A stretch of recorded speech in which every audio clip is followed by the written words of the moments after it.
La voix d'Annie, partez à la découverte de vos plaisirs.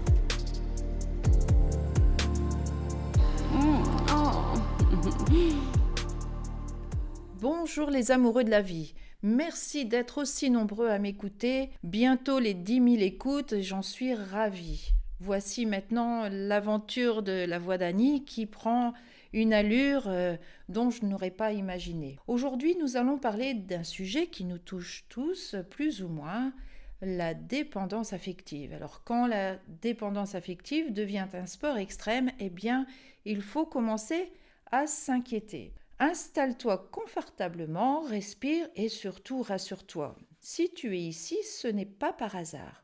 Aujourd'hui, on va parler de dépendance affective, oui, ce truc invisible dont on parle beaucoup, mais qu'on reconnaît souvent trop tard. Et non, ce n'est pas réservé aux gens fragiles, ni aux grands romantiques, ni aux je donne tout et je reçois des miettes. La dépendance affective, ce n'est pas aimer trop, c'est aimer avec peur. La dépendance affective, ce n'est pas l'amour, c'est la peur déguisée en amour.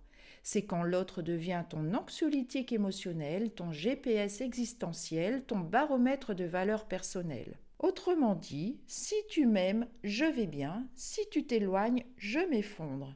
Et là, on ne parle plus de relation, on parle de survie émotionnelle.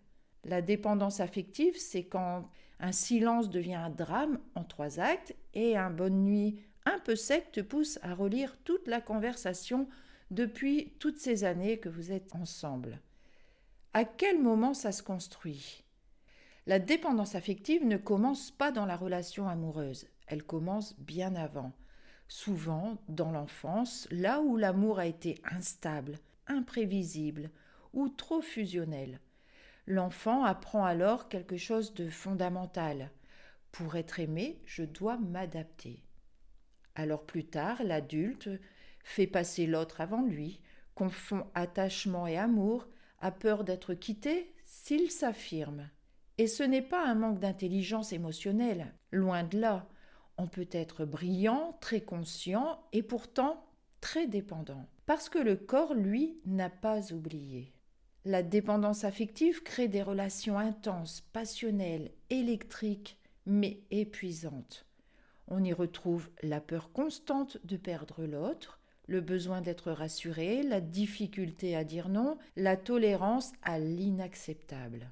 On appelle parfois ça une relation karmique, alors que c'est surtout un burn-out émotionnel déguisé en histoire d'amour. La dépendance attire souvent des partenaires fuyants, indisponibles, ambigus ou dominants. Pourquoi ?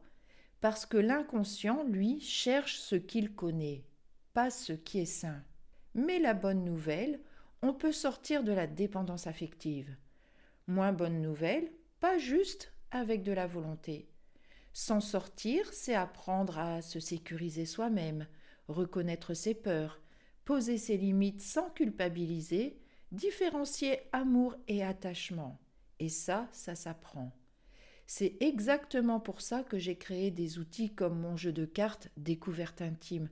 Un jeu qui n'est pas là pour jouer au psy, mais pour ouvrir le dialogue, mettre des mots sur ce qu'on ressent et surtout se reconnecter à soi et à l'autre sans masque. Parce que parfois, une carte posée sur la table fait plutôt avancer qu'un débat intérieur de 3 jours sous la douche. Pourquoi se faire accompagner change tout ? Sortir de la dépendance affective, ce n'est pas devenir froid, distant ou indépendant à l'extrême. C'est devenir libre dans le lien, se faire accompagner, c'est comprendre ses schémas, arrêter de se juger, apprendre à se choisir, aimer sans s'abandonner. Et oui, me consulter peut réellement aider à se libérer de cette dépendance, dans un cadre sécurisant, bienveillant et sans jamais vous dire quoi faire. C'est vous qui allez aller chercher vos propres ressources pour vous construire, pour reconnaître vos besoins et avancer en étant vous-même, aligné avec vos propres valeurs, avec votre propre authenticité. Je ne répare pas les gens, je les aide à se retrouver. Si ce podcast te parle, ce n'est pas un hasard.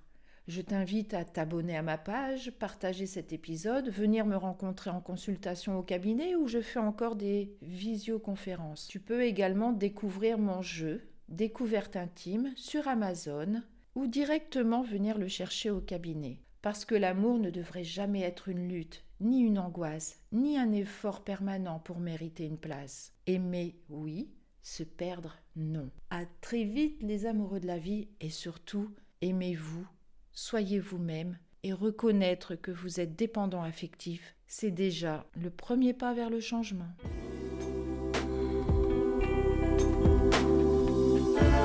La voix d'Annie